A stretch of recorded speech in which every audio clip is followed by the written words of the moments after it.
Selon ce que j'ai pu en lire, le miracle des 3 enfants tués, mis au saloir et ressuscités par saint Nicolas, n'existe ni dans les traditions byzantines et orientales, ni dans le récit de la légende dorée de Jacques de Voragine.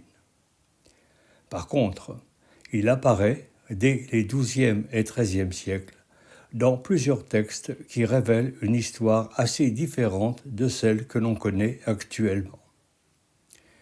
Le plus ancien document est un poème en français d'un moine normand appelé Vaas, qui rédigea une histoire de saint Nicolas. En ce qui concerne ce miracle, voici les 3 premiers vers que j'ai retranscrits en français actuel. 3 clercs allaient à l'école. Leur hôte, la nuit, les a tués. Il cacha les corps et prit leur argent. Cette première partie du récit de Vaas raconte l'histoire de 3 jeunes clercs, encore étudiants, passant d'une école à une autre pour parfaire leurs connaissances théologiques. Leur vie itinérante les conduit à passer la nuit dans des auberges.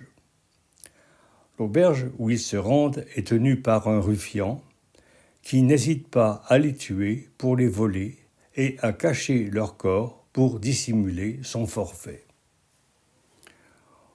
Où ces corps furent-ils cachés ? Vaas ne l'écrit pas. Par contre, dans un de ses sermons, saint Bonaventure, archevêque et ministre général des franciscains, nous donne la précision suivante. Après les avoir tués, les mettant en pièces comme viande de porc, il sala leur chair dans un vase. Revenons au poème de Vaas pour raconter la fin du miracle. Saint Nicolas, par Dieu, le sut. Pour plaire à Dieu, il partit immédiatement. Il demanda à l'hôte où étaient les clercs. Incapable de les cacher, il les lui montra. Saint Nicolas, par ses prières, remit leur âme dans leur corps. Selon le poète, c'est depuis ce temps-là que Saint Nicolas devint le saint protecteur des écoliers. Cette histoire fut connue au milieu du Moyen Âge, comme en témoigne sa présence sur 2 vitraux, respectivement des cathédrales de Chartres et Bourges.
Au fil du temps, sans doute sous l'influence des traditions villageoises, l'histoire évolua à 2 points de vue.